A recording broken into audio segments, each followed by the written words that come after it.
Halo semuanya, selamat datang di channel Saratusan Cerita Official. Pada kesempatan kali ini, kita akan membahas Necromancy Part 4. Buat kalian yang belum nonton part sebelumnya, bisa langsung cek ke playlist yang telah saya buat, atau cek di deskripsi. Dan tanpa basa-basi lagi, mari kita langsung gaskan pada alur ceritanya. Cerita dimulai dengan Sung Yeon yang langsung menggunakan Return Stone ketika dia baru saja membelinya. Dia sedikit berharap bahwa dirinya bisa membawa seluruh perlengkapan yang ia punya. Namun terlepas dari itu, Sung Yeon tetap percaya diri sebab kemampuannya telah meningkat dan dia tidak sabar untuk melihat apakah kemampuannya itu akan tetap ada jika dia kembali ke bumi. Seketika setelah Sung Yeon menggunakan Return Stone yang baru saja dibelinya, seluruh penampakan di sekelilingnya tiba-tiba saja berubah. Dia seperti terhisap ke dalam lubang besar yang memiliki sinar merah di sekelilingnya. Di sana Sung Yeon sedikit panik. Dia tidak tahu tentang apa yang terjadi sebenarnya dan dia juga tidak menyangka kalau hal seperti itu akan terjadi ketika dia menggunakan item bernama Return Stone tersebut. Semakin dalam dia terhisap ke dalam lubang itu, semakin memudar pula penglihatannya. Perlahan-lahan dia tidak bisa melihat apapun hingga pada akhirnya semua itu berubah menjadi hitam gelap di matanya. Dalam kesadarannya yang perlahan seakan menghilang, Sung Yeon mendengar notifikasi bahwa dirinya telah kembali ke bumi. Dia diizinkan berada di bumi selama 3 hari dan secara otomatis akan kembali ke Tower of Trial ketika waktu dari item yang ia pakai telah berakhir. Penampakan berwarna hitam yang menjadi pandangannya kini telah menghilang. Dia bisa melihat semua benda di sekelilingnya dan di sana dia terbangun di kamar tempat tidurnya sambil menyaksikan gorden yang tertiup oleh angin. Sung Yeon masih terbaring di tempat tidurnya. Dia masih merasa shock sebab dia tidak menyangka kalau proses pemindahan dirinya ke bumi akan terjadi seperti itu. Hingga dia menyangka kalau dia telah kehilangan penglihatannya. Tapi meski begitu, Sung Yeon akhirnya memilih untuk memastikan tempat keberadaannya. Dia mulai bangun dari tempat tidurnya dan melihat ke setiap sudut yang ada di ruangannya tersebut. Setelah banyak hal yang telah dilalui beberapa waktu ke belakang, Sung Yeon tidak mempercayai bahwa dirinya kini bisa melihat sebuah kursi dan kertas tujuan yang sempat ia tulis di ruangannya sendiri. Dia kini tahu bahwa dirinya telah benar-benar kembali dan hal itu cukup melegakan baginya mengingat tidak ada apapun yang bisa ia lihat di ruang peristirahatan selain tempat tidur yang terbuat dari logam. Hal pertama yang dilakukan oleh Sung Yeon setelah dirinya tahu bahwa ia telah kembali adalah terbaring di tempat tidurnya. Dia entah kenapa merasa nyaman berada di atas tempat tidur yang cukup usang tersebut. Ini sama rasanya seperti berbaring di rumah setelah merantau di tempat yang jauh dalam waktu yang lama. Tapi meski dia sangat merasa nyaman dengan tempat tidurnya, Sung Yeon tidak bisa menahan bau badan yang terus terhisap ke dalam hidungnya. Padahal itu adalah bau badannya sendiri. Akhirnya karena hal itu, Sung Yeon pun memutuskan untuk setidaknya membersihkan diri terlebih dahulu. Namun saat ia bangkit dari tempat tidurnya, Sung Yeon merasakan sesuatu yang secara tidak sengaja diinjaknya. Dia melihat ke tempat di mana kakinya berpijak dan mengejutkannya ternyata di sana terdapat perisai dan juga pedang yang ia gunakan ketika dirinya berada di Tower of Trial. Ketika melihat semua perlengkapannya itu, Sung Yeon tentu saja sangat kegirangan. Dia tidak menyangka kalau dirinya telah berhasil membawa item dari Tower of Trial bersama dirinya yang kembali ke bumi. Tapi di saat yang bersamaan, Sung Yeon juga berpikir kalau peserta lain pun akan bisa membawa perlengkapan mereka sebab dia sendiri bisa melakukannya.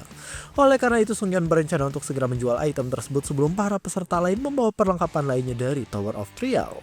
Sung Yeon berpikir kalau saja banyak orang yang kembali ke bumi dari Tower of Trial, lalu masing-masing dari mereka membawa seluruh perlengkapannya ke bumi, maka perlengkapan untuk para hunter yang ada di bumi akan menjadi semakin banyak.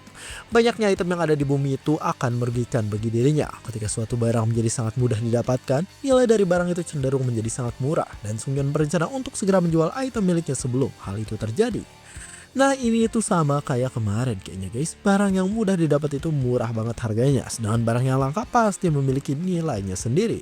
Terus kalau barang yang awalnya mudah didapat tiba-tiba jadi langka karena kebijakan Aju dan Hokage itu apa namanya gas 3 kg ya? Lanjut.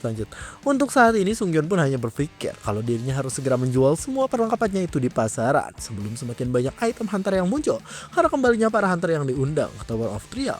Sebenarnya tujuan Sung Yeon kembali ke bumi hanyalah untuk mendaftar sebagai hunter, lalu menjual semua perlengkapannya itu ketika dia kembali lagi ke bumi di waktu mendatang.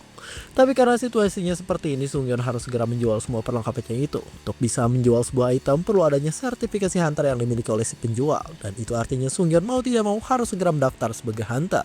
Lalu ia bisa menjual semua perlengkapannya ketika dia telah mendapatkan lisensi hunter. Sementara itu di tempat pelatihan hunter terlihat sang mentor para hunter bernama Iwang sedang melatih para calon hunter yang berada di bawah asuhannya. Tempat pelatihannya itu adalah tempat di mana Sung Yeon tidak berhasil menyelesaikan pelatihannya. Dia tidak bisa menjadi seorang hunter karena dinilai tidak pantas oleh si mentor Iwang tersebut. Di tengah Iwang yang sedang memperhatikan anak asuhnya berlabuh, dia mendapatkan sebuah panggilan di telepon miliknya. Iwang menjawab panggilan itu dengan mengatasnamakan dirinya yang merupakan mentor di pusat pelatihan hunter, dan orang yang menghubunginya tidak lain adalah Sungyeon, si orang gagal yang pernah ia buang.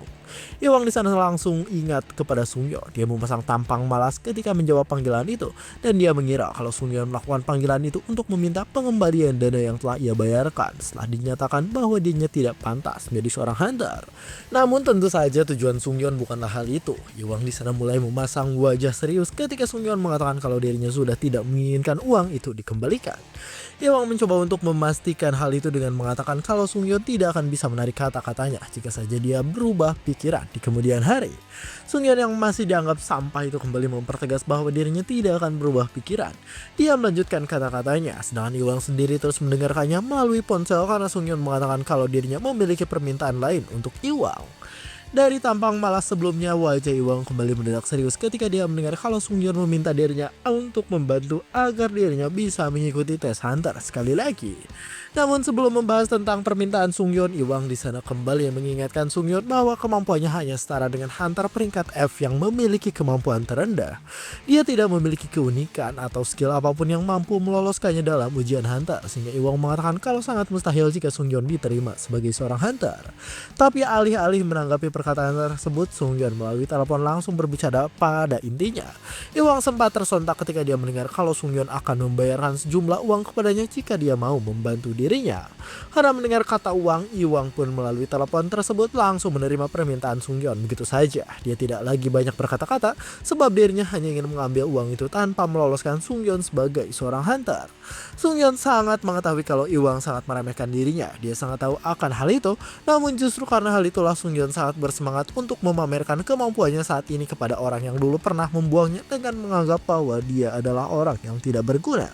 Beberapa waktu kemudian Sungyeon telah selesai membersihkan dirinya. Dia melihat ke arah cermin yang ada di dalam kamar mandi miliknya, dan di sana dia bisa melihat bentuk tubuhnya yang kini sudah jauh berbeda dibanding terakhir kali dia melihatnya. Sungyeon sebelumnya tidak menyadari hal itu sama sekali, namun kini dia akhirnya tahu kalau tubuhnya mulai berubah sedikit demi sedikit ketika dirinya bertambah menjadi semakin kuat. Tapi terlepas dari hal itu, Sungyeon harus segera pergi untuk mengikuti tes menjadi seorang hunter. Dia segera memakai baju miliknya dan bersiap untuk pergi ke tempat di mana tes itu akan dilakukan. Saat Sungyeon keluar dari pintu kamar kosnya, dia melihat seorang wanita yang merupakan tetangga yang tinggal di sebelahnya. Dia merasa cukup aneh ketika melihat ada orang lain yang berada di samping kamar kosnya, sebab selama ini dia tidak pernah melihat orang lain kecuali saat menjalankan ujian lantai dalam Tower of Trial. Sungyeon di sana mencoba untuk menyapa tetangganya tersebut. Dia menundukkan kepalanya sebagai sapaan, sedangkan si cewek tetangga itu memandangnya dengan mata sipit sambil menggumamkan sesuatu tentang Sungyeon yang selalu mencoba untuk menjadi seorang hunter. Ketika Sungyeon pergi meninggalkannya, cewek tetangga itu di sana cukup terkejut. Dia tidak ingat apakah tubuh Sungyeon memang setinggi itu, karena mereka sangat jarang sekali saling menyapa sebelumnya. Saat Sungyeon telah keluar dari kosannya, dia menunggu taksi di pinggir jalan sambil melambaikan tangannya. Dia merasa heran tentang kenapa tidak ada taksi yang lewat di hari itu, padahal biasanya banyak sekali taksi yang selalu melewati jalan tersebut. Karena tidak ada taksi yang datang, Sungyeon pun terpikirkan sesuatu di dalam kepalanya. Dia ternyata pergi ke tempat latihan tanpa menaiki sebuah taksi. Dia melompat dari satu gedung ke gedung lainnya dengan kecepatan yang luar biasa, hingga dirinya mulai percaya diri bahwa ia akan sampai lebih cepat dibanding waktu yang dijanjikan. Beberapa saat berlalu, Sungyeon pun akhirnya sampai di gedung asosiasi hunter yang menjadi tempat di mana tes hunter itu dilaksanakan. Sudah ada dua orang yang menunggu Sungyeon ketika dirinya memasuki gedung tersebut, dan salah satu dari mereka tentu saja si mentor Iwang yang telah membantunya untuk bisa mengikuti tes kelulusan hunter tanpa banyaknya prosedur yang harus dia lewati. Tentu saja saat pertama kali sampai di tempat itu, Sungyeon langsung mendatangi Iwang yang juga berdiri di lobi gedung. Dia menyapa Iwang dengan mengatakan bahwa mereka sudah cukup lama tidak bertemu. Selain itu, Sungyeon juga di sana berbicara dengan nada yang berbeda. Dia mengatakan bahwa dirinya sedang mengurus sesuatu yang aneh, hingga dia merasa kalau dirinya sudah sangat lama tidak bertemu dengan si brengsek yang telah membuangnya tersebut. Saat mendengar hal itu, Iwang tiba-tiba terdiam. Dia tidak mengetahui maksud dari sesuatu yang aneh yang dikatakan oleh Sungyeon barusan, dan dia juga tidak bisa menebak tentang apa sebenarnya sesuatu yang aneh itu. Namun tepat pada saat itu tiba-tiba muncul seseorang yang memakai jas mendatangi mereka. Dia memperkenalkan dirinya dengan nama Kim Min-ho, dan di sana dia juga mengatakan bahwa dirinya adalah orang yang bertanggung jawab dalam menilai setiap orang yang ingin mengikuti tes kelulusan sebagai hunter. Minho berkata bahwa Sungyeon bisa langsung mengikuti tes hunter secara langsung tanpa harus bergelut dalam ujian tertulis maupun wawancara yang biasanya dilakukan oleh orang lain. Dia mengatakan bahwa hal itu bisa terjadi berkat si mentor Iwang yang secara langsung merekomendasikannya untuk segera mengikuti tes kelulusan hunter. Sungyeon di sisi lain tentu saja sudah sangat familiar dengan ujian yang akan segera mereka lakukan. Dia tidak ingin berbasa-basi lagi dan langsung meminta Minho untuk segera memulai tes kelulusan sebagai hunter tersebut. Setelah diantar oleh Minho ke ruangan yang menjadi lokasi ujian, Sungyeon diberikan sebuah pedang sebagai senjatanya dalam melalui ujian itu. Minho dan juga Iwang memperhatikannya di tempat yang berbeda, namun mereka tetap berada dalam ruangan itu untuk memastikan tidak ada kecurangan apapun yang dilakukan oleh peserta. Tapi bukannya membicarakan tentang prosedur ujian atau hal semacamnya, Iwang ternyata telah meminta Minho untuk membantu Sungyeon gagal secepat mungkin dalam ujian itu. Minho menjawab bahwa dirinya telah menyiapkan sesuatu terkait hal tersebut, dan di sana dia meminta Iwang untuk tidak khawatir karena dia sangat yakin bahwa Sungyeon akan langsung dinyatakan tidak lolos ketika dia melawan sesuatu yang menjadi lawannya di dalam ujian tersebut. Selanjutnya Minho pun mempersilahkan Sungyeon untuk menentukan tingkat kesulitan ujian. Dia memberikan level tertentu dalam ujian itu dan membiarkan Sungyeon untuk memilih musuhnya sendiri mulai dari level 1 hingga level 10. Saat mendengar hal itu, Sungyeon di sana kembali teringat ketika dia pertama kali mengikuti ujian untuk menjadi seorang hunter. Dia telah berkali-kali mengikuti tes itu dan dia selalu memilih tes level 1 dengan lawan yang merupakan seekor goblin sebagai lawannya di dalam ujian tersebut. Sebelumnya Sungyeon selalu kalah dari setiap goblin yang dilawannya. Dia memiliki kenangan tersendiri bersama goblin yang berada di fasilitas pelatihan tersebut. Hingga akhirnya dia tidak bisa melupakan apa yang telah dilakukan si goblin setiap kali dia mengikuti ujian untuk menjadi seorang hunter. Sungyeon sangat menyadari kemampuannya. Dia sangat tahu bahwa dirinya dulu adalah orang yang sangat lemah hingga dia bahkan tidak mampu mengalahkan seekor goblin yang menjadi lawannya. Tapi pastinya kini semua sudah tahu Sungyeon adalah orang yang berbeda. Dia mulai membuka mulutnya untuk mengatakan tingkat kesulitan yang akan diambil. Iwang dengan sangat yakin berkata kalau Sungyeon pastinya akan mengambil level 1 sebagai tingkat kesulitannya. Hingga kemudian dia pun terdiam tanpa bisa berkata-kata ketika mendengar kalau Sungyeon justru memilih level 10 sebagai tingkat kesulitan ujiannya. Di sana Sungyeon langsung menoleh pada Iwang yang sedang melihatnya dengan wajah yang sangat sombong. Dia seolah sengaja mengambil tingkat kesulitan tertinggi hingga membuat Iwang berpikir kalau dia sudah gila. Akhirnya sesuatu yang ditunggu-tunggu pun dimulai. Lawan ujian level 10 yang dipilih oleh Sungyeon adalah seekor Phoenix. Dia meminta untuk mengalahkan Phoenix tersebut sebagai syarat utama yang menjadi kelulusannya sebagai seorang hunter. Phoenix itu tentu saja adalah makhluk yang kuat. Hanya dengan suara kemunculannya, Sungyeon langsung mendapatkan sebuah notifikasi yang menyatakan bahwa kecepatan pergerakannya dikurangi 25% setelah terkena oleh suara kemunculan dari Phoenix tersebut. Selain itu, Sungyeon hingga saat ini belum menyadari sesuatu. Dia masih tidak menyadari bahwa pedang yang ia bawa memiliki sebuah retakan pada bagian tengahnya. Pelaku yang membuat pedang itu menjadi retak tentu saja tidak lain adalah Iwang. Dia sebelumnya telah memasuki ruang senjata yang ada di gedung asosiasi hunter dan dengan sengaja memodifikasi setiap senjata yang kemungkinan akan dipilih oleh Sungyeon nantinya. Dengan wajah yang sangat membingungkan itu, Iwang berkata dalam hatinya, "Akan kutunjukkan apa yang terjadi jika kau tidak tahu diri dan tidak sadar akan tempatmu, dasar bajingan. Kau bisa saja mulai bertingkah tengil di hadapanku, tapi mari kita lihat bagaimana kau bisa melawan Phoenix itu dengan menggunakan pedang yang rusak." Di sisi lain, ujian kelulusan hunter telah dimulai. Sungyeon berhadapan dengan seekor Phoenix yang berada di hadapannya. Burung itu mulai menunjukkan kekuatannya dengan terbang sambil menghempaskan seluruh area ujiannya menggunakan kibasan dari kedua sayapnya. Sungyeon yang menjadi lawan dari burung itu masih berdiri dengan tegak di hadapannya. Dia sama sekali tidak memasang ekspresi seperti orang ketakutan, karena Sungyeon justru di sana malah terlihat sedang bersemangat untuk segera melawan burung yang ada di hadapannya. Beberapa tahun ke belakang ketika Iwang pertama kali dinyatakan lolos sebagai seorang hunter, Iwang merasa bahwa dirinya adalah manusia terkuat yang ada di dunia. Namun seiring dengan terus berjalannya waktu, jarak kemampuan antara dirinya dengan orang-orang seangkatannya menjadi semakin jauh. Dia tertinggal di belakang sebab tidak bisa mengimbangi kekuatan mereka, hingga akhirnya memilih untuk menyerah karena menyadari bahwa dirinya tidak bisa bertambah kuat. Namun pada saat itu Iwang sudah sangat paham bahwa memiliki bakat yang hebat adalah segalanya di dalam dunia hunter. Dia berhenti berusaha menjadi lebih kuat setelah menyadari bahwa dirinya sudah tidak bisa lagi berkembang. Dia saat itu sangat merasa putus asa. Sebuah tembok yang besar yang sangat kokoh seolah berdiri di hadapannya, dan dia sangat tidak berada di hadapan tembok tersebut. Namun tentunya hal itu tidak hanya terjadi padanya. Banyak juga orang lain yang mengalami hal yang sama, dan mereka semua menyerah ketika mereka menemukan adanya tembok besar yang menghalangi jalan mereka untuk tumbuh. Karena pemikirannya yang seperti itu, Iwang berharap agar Sungyun menyadari kemampuannya lalu menyerah untuk menjadi seorang hunter, karena dia tidak mungkin bisa meruntuhkan tembok yang ada di hadapannya. Namun meski begitu, Sungyun tetap berusaha untuk melawan Phoenix yang menjadi lawan dalam ujian yang sedang ia jalankan. Dia sempat menangkis cakar dari Phoenix itu dengan menggunakan pedang yang ia pegang. Namun pedang itu ternyata langsung patah padahal dia baru menggunakannya sekali saja. Sembari mundur beberapa langkah ke belakang, Sungyun dalam dirinya bertanya tentang mengapa pedang itu bisa langsung patah padahal dia baru saja menggunakannya untuk menangkis cakar dari Phoenix yang ia lawan. Setelah memikirkan banyaknya kemungkinan yang menyebabkan pedang itu patah, Sungyun di sana mulai berpikir kalau hal itu memang sengaja dilakukan oleh Iwang untuk membuatnya tidak lolos dalam ujian sebagai hunter. Tentu saja tebakannya itu sangat tepat. Iwang memperhatikan Sungyun dari atas dengan wajah yang sangat menjijikan. Dia merasa seolah telah menang dengan pedang patah milik Sungyun sekarang. Di tengah semua itu, si burung kembali melancarkan serangan kepada Sungyun. Dia menembakkan bola api yang ia kumpulkan dari energi dalam dirinya dan langsung ia tembakkan ke arah Sungyun. Namun daripada putus asa karena pedangnya yang sudah patah, Sungyun di sana justru malah semakin bersemangat.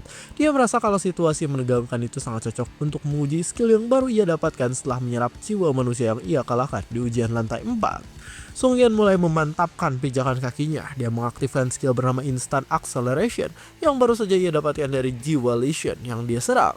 Sungyun menghindari tembakan bola api dengan melompat ke atas menggunakan Instant Acceleration milik dirinya. Lompatannya itu sangat cepat dan juga tinggi, hingga dia pun berhasil menyentuh atap hanya dalam satu kali hentakan.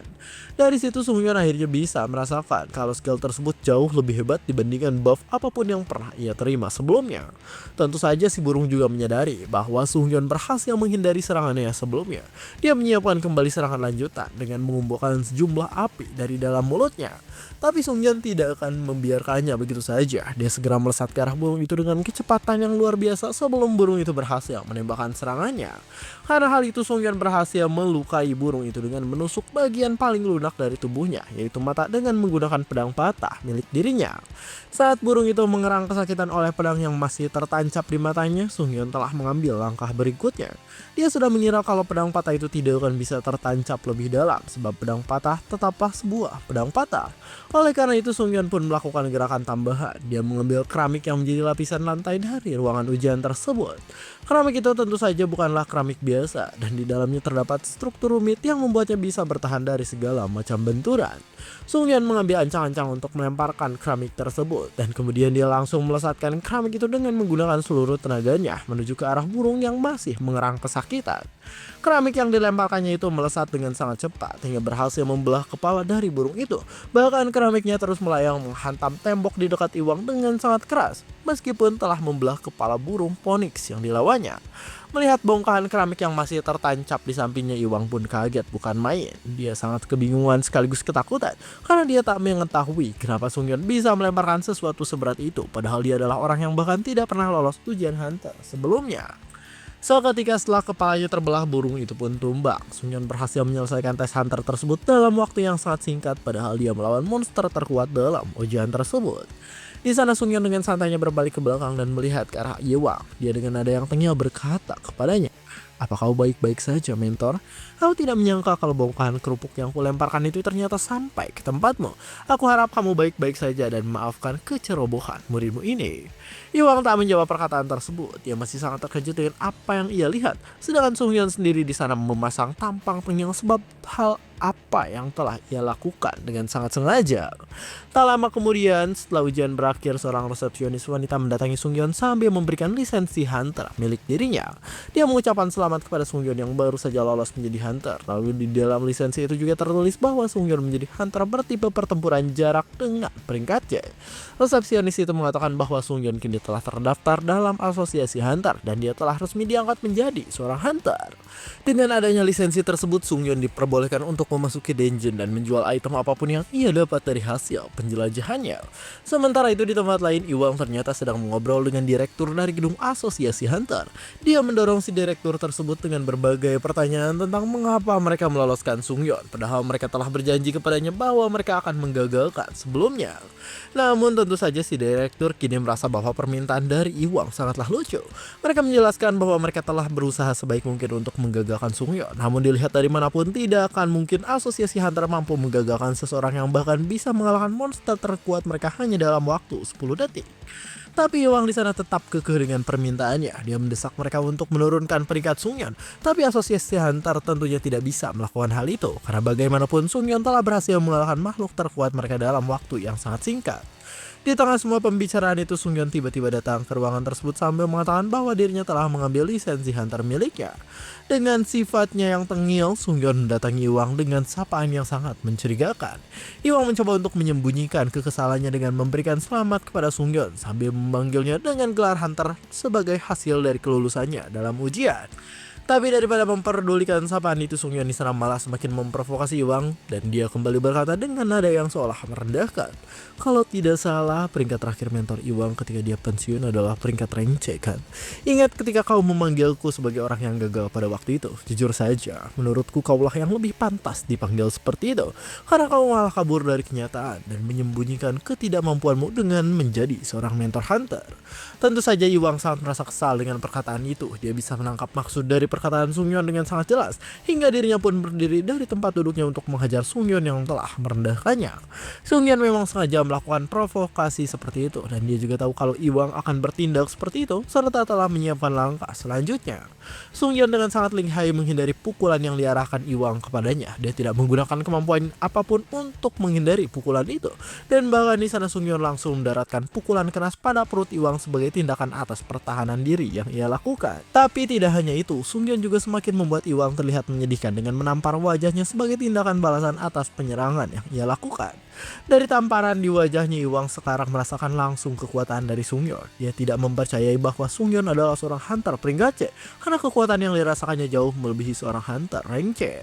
Ketika semua drama itu telah selesai, Sungyeon langsung pergi dari gedung Asosiasi Hunter. Dia ditemani oleh sang direktur hingga pintu keluar gedung. Dan di sana si direktur berkata kalau dia ingin menjadikan Sungyeon sebagai hunter khusus dari Asosiasi Hunter. Si direktur tersebut menawarkan posisi itu dengan bayaran yang cukup tinggi. Dia menjanjikan gaji besar kepada Sungyeon, dan bahkan hal itu masih bisa dinegosiasikan jika Sungyeon merasa kalau bayarannya itu kurang memuaskan. Di sana Sungyeon berpikir untuk sesaat. Dia beranggapan kalau bayarannya memang cukup besar dan tidak ada ruginya jika dia menerima tawaran tersebut. Namun di tengah si direktur yang masih terus berbicara tentang tawarannya, Sungyeon langsung memotong perkataannya. Sungyeon berkata kalau dirinya sudah tahu bahwa si direktur sebelumnya telah berkompromi dengan Iwang untuk menggagalkan dirinya dalam ujian. Karena hal itu, Sungyeon pun menegaskan bahwa dia tidak akan pernah mau bekerja sama untuk seseorang yang bahkan tidak dapat dipercaya sebagai rekan. Orang yang tidak kompeten dan bersedia menerima suap dengan jumlah yang kecil adalah orang yang paling hina di dunia. Tak ada siapapun yang akan untung jika bekerja sama dengan mereka, dan hal itulah yang menjadi alasan Sungyeon menolak mentah-mentah tawaran tersebut sambil pergi meninggalkan gedung Asosiasi Hunter. 2 hari kemudian, ketika batas waktu dari Return Stone yang digunakan Sungyeon untuk kembali ke bumi telah mencapai batasnya, rumor tentang keberadaan tempat bernama Tower of Trial telah tersebar di media. Semua orang dalam internet membicarakan fenomena yang dianggap aneh itu, karena ada beberapa orang dari mereka yang secara terang-terangan mencari orang lain yang berpartisipasi dalam ujian bernama Tower of Trial tersebut. Sungyeon mengetahui hal itu. Dia tahu bahwa semua orang telah mengetahui tentang keberadaan dari Tower of Trial, dan di sana dia cukup merasa senang karena bisa menjual item yang ia bawa sebelum keberadaan Tower of Trial terungkap di media. Sungyeon telah menghabiskan waktunya selama 3 hari kepulangannya itu dengan persiapan yang sangat matang. Dia akan segera kembali ke Tower of Trial dan hanya menunggu beberapa saat saja hingga dia akhirnya kembali ditransfer ke tempat tersebut.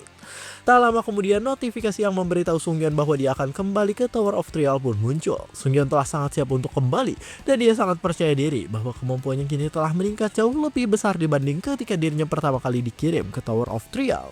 Saat waktu dari item yang dia gunakan telah habis, Sungyeon kembali terhisap ke dalam sebuah lubang. Area di sekitarnya tiba-tiba berubah menjadi gelap seperti sebelumnya, dan kini wajah Sungyeon sudah sangat berbeda dibanding terakhir kali dia mengalami proses transfer melalui hisapan lubang tersebut. Dan cerita pun bersambung. Waduh.